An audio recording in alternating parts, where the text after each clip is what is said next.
welcome. What I was just saying when I was muted was I can't believe that we're at this point of the program, but we've made it, and this is really exciting and an incredible opportunity to really kind of take these ideas to the next level and really support with the implementation process. So for those of you that don't know me, hopefully you do by now, my name is Brad Spiegel, and I am the Building Outdoor Communities Program Manager or Specialist, whatever you want to say. Amy Allison is the Made by Mountains Director. She's on this call. And Joanna Brown is the Brand and Communications Specialist for the Made by Mountains Partnership. So we are all on the call to support with this launch of the Planning Capacity Grants. So this is an information webinar. It will be recorded, and I will tell you all about this exciting opportunity. So as I was mentioning earlier, this is going to be a brief presentation, maybe about 20 minutes or less, and then there'll be plenty of time for questions. So I'm going to give you an overview of the funding opportunity, and then we'll just pivot to the open discussion and we can unmute ourselves and have a discussion about it. So let's get into the logistics a little bit. Again, this is a really exciting opportunity. I've been reading a lot of, it seems like I've read this phrase over and over, that we are kind of in an amazing once in a generational funding opportunity right now for outdoor recreation, for infrastructure, for economic development. And I really think this is an incredible way to leverage some of that other investment. And we really want to be thinking about catalytic projects across Western North Carolina. So projects that will have ripple effects across multiple municipalities, multiple counties, the region as a whole. It's an opportunity to really think creatively with, maybe you haven't had an opportunity to think like, how could I work with our bordering counties? Well, now is the time. And as we know, like, how can we seize this once in a generational opportunity with other funding sources? So we really, again, we really want to support your ongoing efforts to plan and build outdoor communities. I know a lot of you are in the middle or have just finished the 7-month capacity building portion of the program. So congrats to those counties, and some of you are going to begin in August. It does not matter where you are in the process. We are going to offer support, and there's going to be 2 rounds of this funding, which I will also explain. So there's no need to worry if you do it now or if you do it in the fall, which I'll explain. But again, this is more of an opportunity to, how can we bring in some professional capacity to advance some of these top priorities that you're working through in the 7-month outdoor economic ecosystem process. So again, something I want to be very clear about. This was not a public announcement. This has only been communicated to the people who are on my list from the original applications. If you listed your group in the application, these are the people that I've communicated this grant opportunity for. So it's not a public grant. It's only for people within our program boundary of the 25 counties and the Koala boundary. So there's a really good chance it is going to be competitive, but there is a good chance of, let's see what comes in, and there's a good chance of spreading the funds equitably across this geographical boundary. So getting into more of the housekeeping, you all should have been, you're all here, but you all should have received a new kind of a internal, it's not a press, it's an internal e-marketing or launch of the program, which was last Thursday, April 27th. I already mentioned it's only for people that are it's for community working groups that are already in our program. There is Joanna, thank you to Joanna, for my colleague Joanna, for making a beautiful webpage specifically for this part of the program. If you are familiar with our main program, if you see this button down here, if you click this button, Planning Grants, it'll take you to the webpage for the grants, for the BOC Grants information. And you probably already saw that the information document, it's very detailed. It has everything you would need to know: grant details, eligibility, scoring criteria, frequently asked questions, in an application template. When you click the grants webpage, you'll see these 3 buttons. So you can click the information document, you can download it as a PDF, or you could just read it on the website. The link, the recording of this webinar will be in this red button. We'll change the name and say recording available here, or something like that. And then when you're ready to submit applications, you can click this yellow button, and that'll take you directly to the JOT form, which will be similar to the form you filled out for the application last fall. So let's get into some of the higher details of the grant program. So as we mentioned, it's a $250,000 funding opportunity. We're going to break this up into 2 rounds, rounds 1 and round 2. And we're going to try to, it doesn't matter if communities apply in round 1 or round 2, there's going to be roughly $125K for each round. It's probably not going to be exact, but that is our goal, to try to allocate at least half for round 1 and then half for round 2. So if you're a community in the initiation cohort and you would like to have more capacity building support, that's totally fine.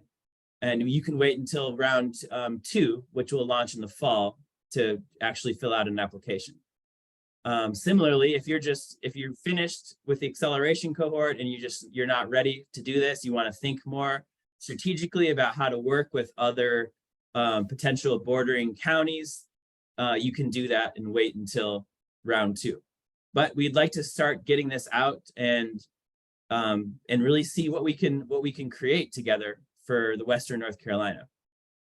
So as you saw, we're saying up to $50,000 for multi-county projects and up to $25,000 for single county projects.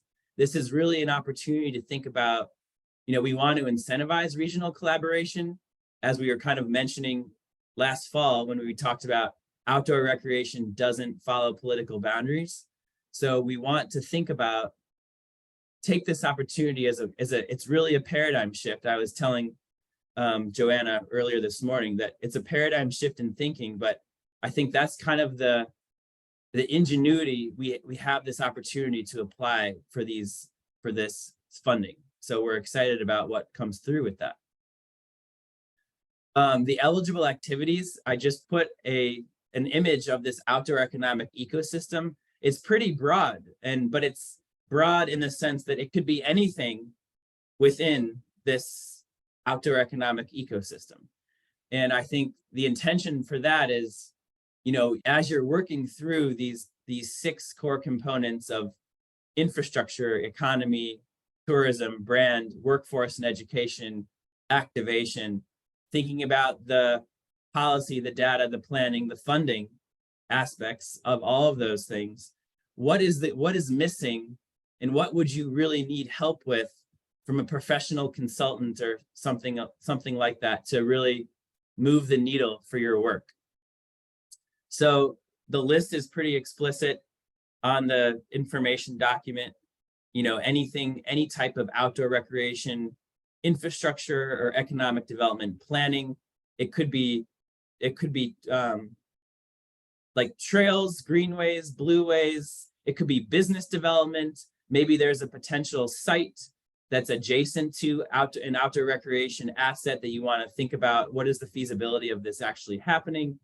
So if you don't really know what's possible, there's also an opportunity for just general project conception and what would be a good project if you need help to think through the options of what's possible, or if you need implementation support to just have someone manage what's already in your existing plans.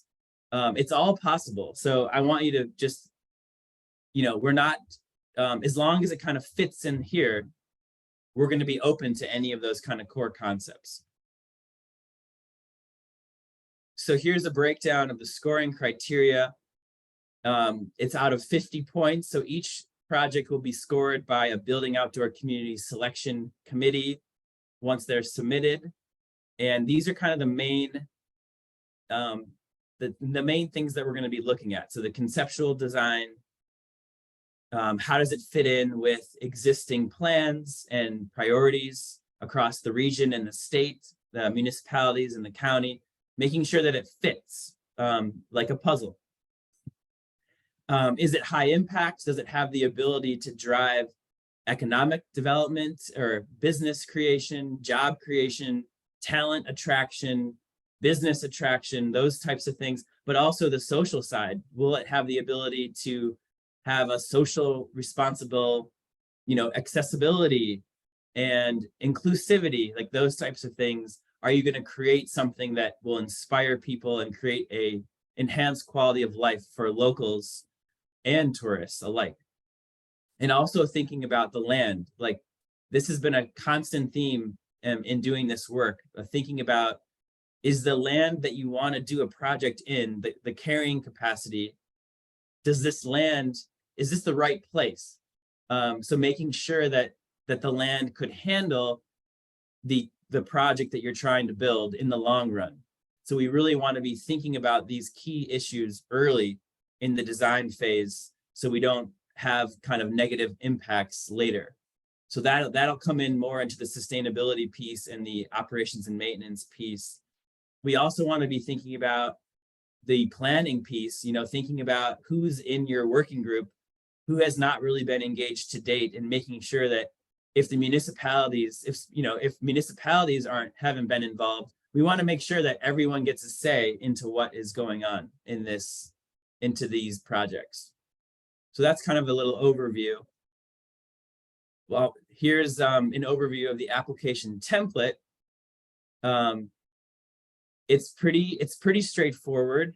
We need to make sure that there's a fiscal agent that's spelled out, whether it's a nonprofit agency, a nonprofit organization, or a local government, someone to manage the funds. And then there'll be a project lead. There's also, you can see these are the 6 core topics. Like there's a couple of different questions. We're expecting a paragraph for each of these core topics. So yeah, so it's kind of thinking through from conception to planning to design to operations to budget to implementation. Like what would this look like if you get allocated the funds? How fast can we procure the services, and making sure that we're thinking about the long-term sustainability of this project early on, so we can kind of, whether we need to bring in the right people to the table to think about stuff like that, like emergency management. That was just one thing that came to my head, or just land management. Who's actually going to manage the project if it gets built? Again, these are planning and capacity building grants. So it's really kind of doing the due diligence if you then want to go after more funding to build the project down the line. So here's the key timeline. Most of this is, so we're today's the May 3rd webinar. I'm really excited about this next thing that I'm going to share, the TA opportunities, technical assistance. We're kind of creating some opportunities for us to come out to and meet with you to talk about your ideas. And I'm going to talk about that in a second. But the application window will close on June 30th. So that gives you gives you 2 months to think through everything, to fill out the application. The awards will be announced late in July. And then again, the round 2 will launch sometime in the fall. And you'll see in the grant, like more of the grant requirements, that the funds must be expended by July 2024. So those are some of the key points to consider. Requesting technical assistance. So this is going to be a fun, we're going to do a summer roadshow, so to speak. But as you can see in the table, we have some available dates that we are leaving our calendars open to do some traveling. So I would really love it if you all would like us to come out and have a meeting with you about, it could be about projects, it could be about just the planning work that's gone on to date, thinking about next steps for implementation of anything that's been talked about in the last 7 months if you've gone through the program, or it could be preparation for the 7 months of the capacity building portion, thinking about how could we prioritize projects within the plethora of opportunities that are available. So we have these dates. If you could review these dates with your team and think about sending me 3 choices for a 2-hour work session by May 10th, which is a week. And then we're going to kind of look at all of that, build an itinerary that makes the most sense, and we're going to do some traveling. So that should be very exciting. So that's for our team, more so with, Amy and potentially Amy and myself and Joanna. I will definitely be at all of these meetings. If you need additional support of just thinking about project development and technical assistance, or just need to run an idea by someone, I just wanted to remind you all, and a lot of these people are on the call, and I know most of you are probably already working with them, but we have a partnership with the COGs of the six COGs of Western North Carolina. And here are the direct people you want to be speaking with at each COG. If you need their emails, just let me know for whatever reason. But they could also be a good resource to just think through, like, what is the best project if you're trying to think, multi-municipality, multi-jurisdiction. It would be good to run ideas by them too. And that really does it. That is the presentation. We have plenty of time for questions, and you can put questions in the chat, or if you'd like to unmute yourselves, and maybe Joanna Brown, you could help me kind of organize who is raising their hands and if there's questions in the chat. It does look like Phil had a question in the chat. Are these grants open only to counties that have just finished the BOC planning process? Who is the question from? Phil. From Phil? Hey, Phil. No, it is not. The grant is open to anyone who's applied for the program. But like I said earlier, there's going to be 2 equal opportunities for any of these communities that are already in our program to apply for funds. So this is round 1, and then round 2 will launch in the fall. So if you're a community that's ready, then this is a good time for you to take advantage of these funds. If you're a community that would like a little bit more capacity and a little bit more thinking behind what to even do, then there'll be another opportunity in the fall. So not to worry. But a community can only apply one time. Is that correct? Exactly. Yes, a community can only apply once. However, if they don't get funded in round 1, they can get funded in round 2, pending that they make the corrections or whatever reason they didn't get funded in round 1. We'd have to make sure that it's ready for round 2, the application. How much match? So the match is it is determined based on, it's kind of a complicated answer that it's in the information document. It's really not that complicated, but the match is based on the amount awarded. It's in the FAQs, and it's going to be based off of the economic tiers that NC Commerce publishes. So you'll see, I mean, I don't really want to, I'm going to butcher it if I try to say it off the top of my head, but I can send it to you, Phil, and we can talk about it. I found it. Thanks. Okay. Kim asks in the chat, are the communities that actively completed the 7-month process positioned strongly? Have all 18 counties completed this work? Yeah, absolutely. Absolutely. I mean, yes, they're positioned strongly because they've gone through the whole ecosystem. So yeah, absolutely. And I think, the other communities are in the process, and it's kind of, it's open to everyone at this moment, because some communities have ideas that are ready to be pushed to the next level, and others don't. So like, there's kind of, that's why we're breaking it into 2 different rounds. And I think it's worth noting that the grant is only available for communities who are going through the Building Outdoor Communities program. So only those counties going through the program. Exactly. Yeah. And we're not going to accept any applications if I don't know who they are. Like, they need to, and not just me, but whoever's been in charge of your community working group up to this point needs to have a say into these projects. We're not going to accept random applications. Well, that's, that's why this wasn't a public announcement. So hopefully we won't get any random people trying to get money, but like, I will just simply email them and say, oh, this is not, you had to have been, you need to collaborate with whomever's leading the community working group to make sure that they want this project to move forward. And I will connect them to the right people, if that's the case. Okay, Starley asks, would environmental studies for land acquisition be eligible? I don't see why not. I mean, I feel like that fits perfectly. Like, are you talking about federal, like a environmental impact assessment or a report, Starley?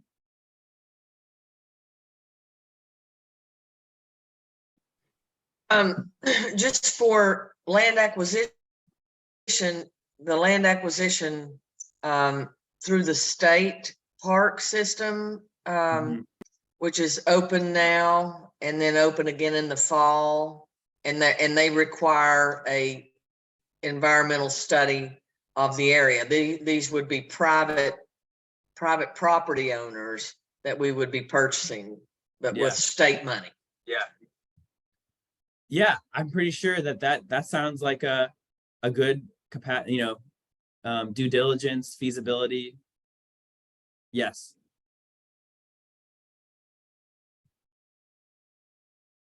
All right, Michelle is asking, if municipalities do not have human resources enough to apply, is a simple MOU acceptable? Also, does in-kind hours work for match monies? Yes.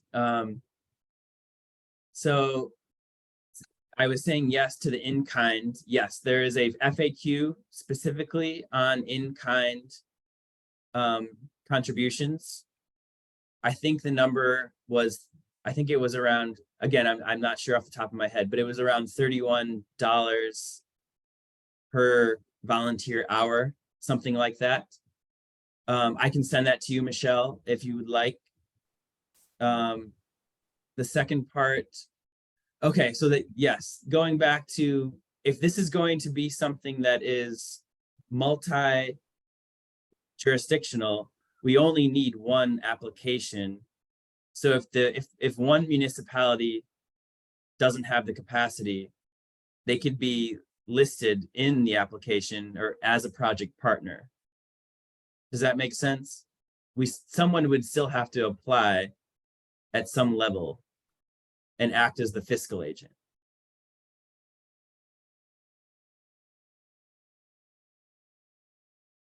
Does that make sense, Michelle? Does that answer your question?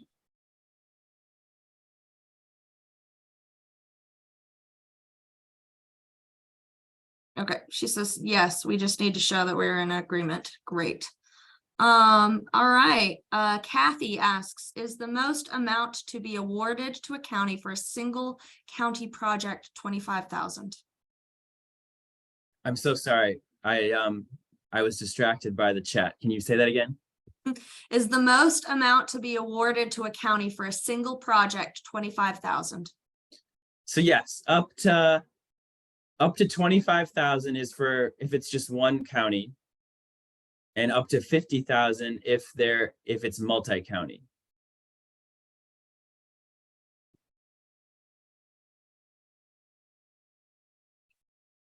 Duncan asks, can a project link to another county that is not a part of building outdoor communities? Yes. Yes, I think so. Because again, we want this to be, well, okay, so there's kind of a yes, but because the funds need to really support the project boundary, right? So as long as as long as the funds are going toward the project boundary, it could still benefit a county that's adjacent, if that makes sense. But we can't be spending the majority of the program funds in a county that's not in our area, if that makes sense. And also that those funds have to be used within your county project area. Yeah, I saw a question in there that Henderson County has not applied for this program, so they are not eligible for this grant opportunity.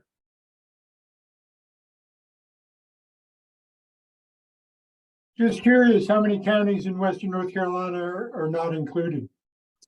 So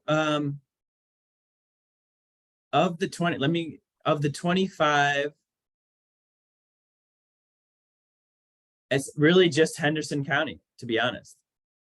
24 counties are, and the Koala boundary. And yeah, that's it. So everyone has applied for this program. Since we launched, or since August of last year, because we allowed people to continue to apply up until March of this year. But now we are not accepting, we are done with that because we're launching the grants portion, and we wanted to be equitable to give the counties that didn't apply in August or September or the fall an equal opportunity to participate. And we tried, and we can only try so much. But we did good, I think, because at the launch there were about 6 counties that still hadn't applied for the BOC process. Have you got a committee to score these applications? Yes, we're forming the committee as we speak. It's gonna most likely be people that have already been on our BOC advisory group. And just to remind you all that, yeah, this is not just us making decisions by ourselves. We have an amazing group of people that have really weighed in on this grant process since last fall. And some of them are on the call. And the COGS, of course. But and we also have, for the Made by Mountains partnership as a whole, we also have an advisory council. So we're going to pull in a group of people that will select and score the projects.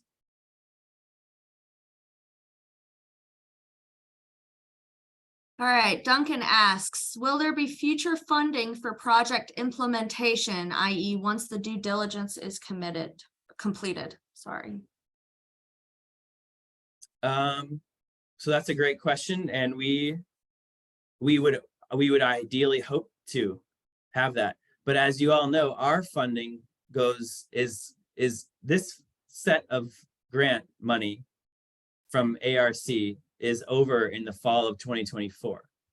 So as of right now, the 250 is the max that we have for this. But I think everything that we learn and fund in this set could be used as leverage to go after additional grant funding to continue the work that we're doing. Because we don't want to just stop.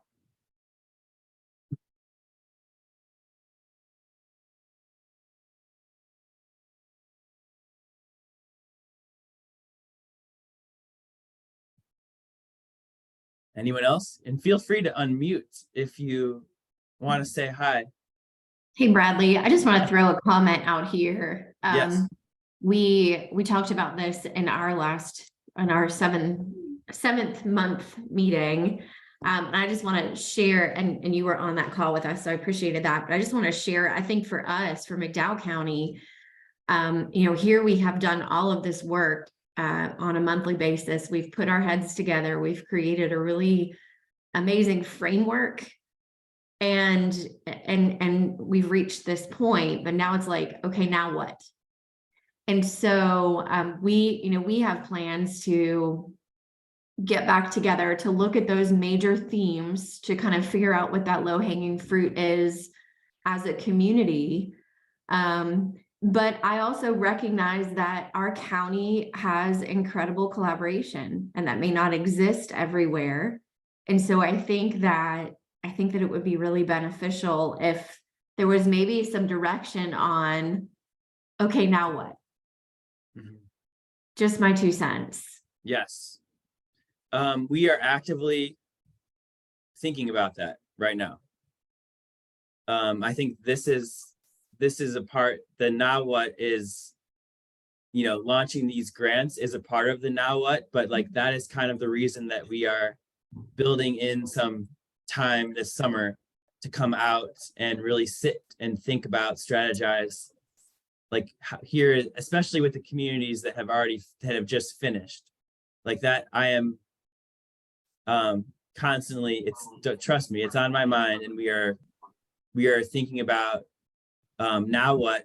The now what is really my taking in all of the information that you've supplied and thinking about a really amazing recommendations report that is each county will get anyway after they go through the process. But I hope that the intention for this, I want it to be an action-oriented implementation report that really helps you all to hone in and focus on the next steps. So that's, yes, it's keeping me up sometimes at night. Well, and I'll add what I thought was really interesting for us is, along this process, we're like, okay, what's the carrot? What's the end? What's this going to do for our community?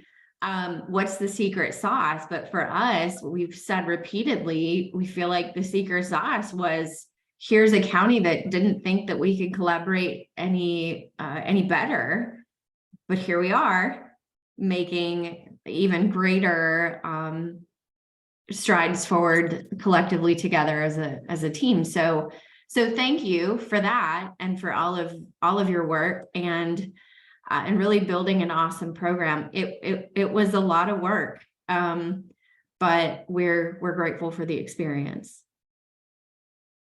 Well, yeah, thank you, Kim. And I appreciate that, because I was, we're very passionate about this work, and it's hard because I wish I could come out and just work for all of you. But unfortunately, I have to split my time. I mean, fortunately, right? We have this opportunity to think regionally.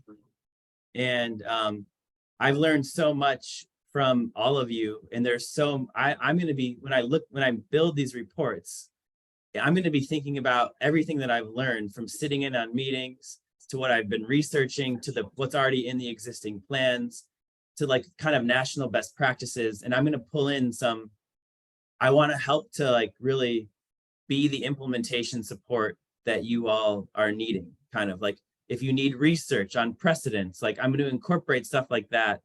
I want it to be useful for you, is what I'm trying to say. Amy, did you have something that you wanted to say? Okay. I saw you turn. Will there be any consideration given to applications that overmatch? Say that one more time. Sorry. Will there be any consideration or priority to applications that show more match than is required?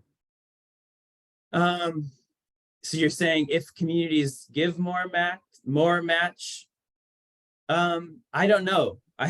We would have to think about that.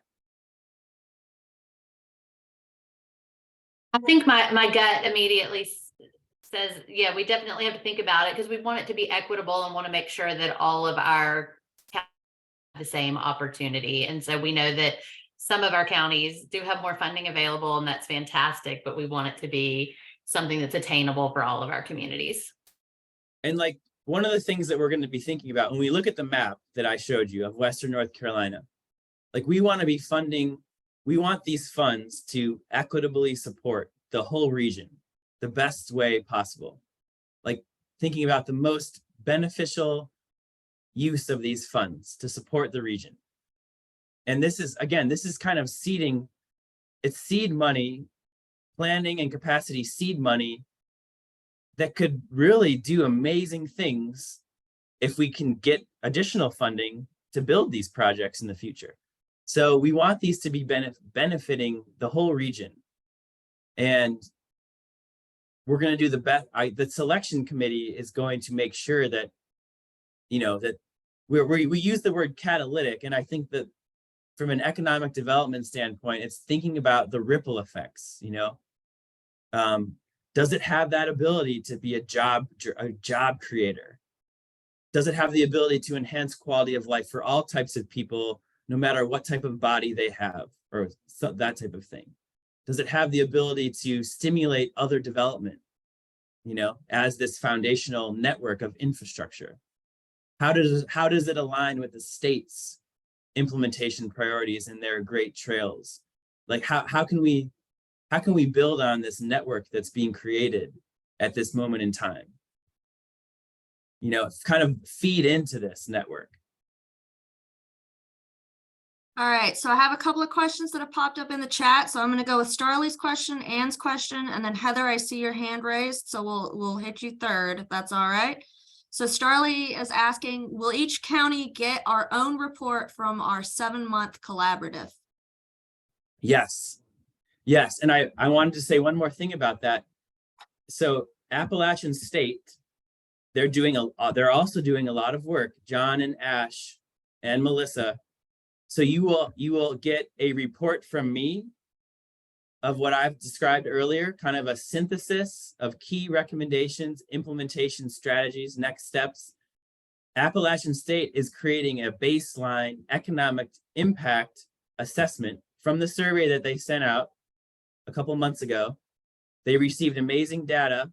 They're going to create a report for each county as well. So you're going to have 2 reports, more of the economic impact side, and you'll have a qualitative side. And yes, they're doing their reports are going to take a little longer because they're on the school schedule. So they're going to do a webinar in early June, about a month, June 6th at 11, I'm pretty sure. And John and Ash are going to talk about baseline, or they're going to talk about initial analysis of the survey that you all contributed to. And that, again, that survey data, Ash is going to take that data and turn it into an economic impact calculator for the whole region. So you all will then have access to this tool that, like I was saying, if you want to figure out the return on investment, if you invest $1 million on a trail project, it will spit out number of jobs, number of amount of local revenue, local taxes, etc. So that's all happening, and we hope to, from the App State side, we hope to have that, the pilot of that tool and kind of baseline reports by the fall, by the Outdoor Economy Conference, late September. Okay, so I think you've kind of answered Ann's question in that answer as well. So tool still in progress. I do want to say, sorry, one more piece about that. I'm going to use for my personal reports that, from the BOC assessment side, I am going to use some of the initial data that App State's collected to advise the recommendations that I give for the communities that have finished their 7 months. All right, Heather, what is your question? Okay, I just put it in the chat, but I was wondering if this is an if and maybe could, will staff and the steering committee, when you review each application, maybe also offer other information on other funding or technical assistance resources that may be out there that fit their particular initiative? Just thinking maybe either if someone's looking for this funding to be a match to a particular project or program, that they could find funding or technical assistance elsewhere, or even as a next step. We see you want funding for this. What might be the next step after this initiative with this 25 or 50,000 is that you would be applying for some additional funding, and here's some resources that are available that you might want to look into as you take your project to the next step. I love that advice, and yes, I think that could be that could be a section of my due diligence reports for sure. Right. So, and just, you know, the reports that I'm speaking of, I want to make sure that we're kind of looking at like a summer for the acceleration cohort. Kim, I'm thinking about you going to Greece, and I know you need some time. No, and I wish I could go to Greece with you, but so I'm going to try my best to have some drafts of those in, you know, middle of the summer, hopefully by July, that we can, then I could come out and meet with each group and talk to you about those reports, and kind of maybe we can make sure that we're on par, right? We can think about, yeah, I'd want to come out and present them to you, and we talk about it when I do it. All right, I see Jerry, you have your hand raised. Yeah, quick question, and I think we had this conversation in one of our other meetings, but one of the potential projects for Rutherford is a branding and wayfinding project for a particular asset. And my question is putting those signs in the ground eligible for funding, and or if not, if that's part of the match, is that okay? So I know that we're not doing construction with this project, but is sticking a branded sign in the ground eligible? Yeah, I feel like that has come up, and I do feel like that putting a sign in the ground is moving dirt, which we cannot fund, but we could fund this. We can fund this wayfinding signage, The branding and the branding. professional development of all Yes. that. Yes. Absolutely. Now, what if is the match have to follow the same guidelines? So if we're putting the signs in the ground, would we need to fund that separately? Hey, Jerry, Yes. This is Noah. So I can tell you that from our grant standpoint. So you're welcome to use that for match, just not with the grant funds themselves. So the kind of construction-esque things cannot be used with the grant dollars, but the match is not restricted in that way. Match. Okay, great. Thank you. You betcha. Thank you, Noah. Sure thing.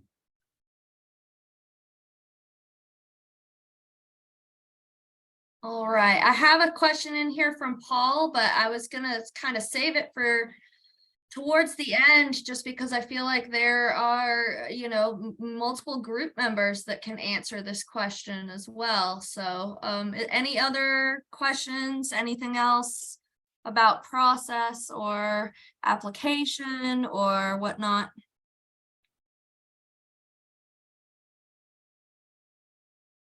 All right, cool. Well, Paul is asking, what advice would you have for communities in the cohorts that haven't completed the 7-month BOC program as they consider their grant opportunity? So yeah, I think my advice to them is, if they have a project that they're excited about, and they already know something that's going on that they'd like to get money for, then this would be a good time to submit. But there will be there is an equal opportunity to submit projects for round 2, which will launch in the fall. So I would, and then they will have started, you're going to get more support from our team if you wait and to do that until round 2, if that makes sense. The capacity building portion will begin. You'll start meeting with your group. You can actually start bringing the stakeholders to the table and getting some collaboration on what would be good project concepts if you don't know that already. So that's my answer.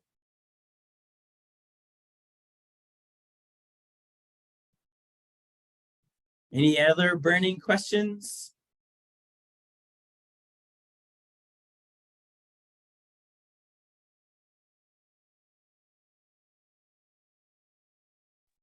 Remind everyone, I put it in the chat as well, but we will update the FAQ document with a lot of the pertinent questions that involve everybody that we've discussed today. So just, know that if there's a question that was really kind of applies to everybody today, we'll update the FAQ with that information.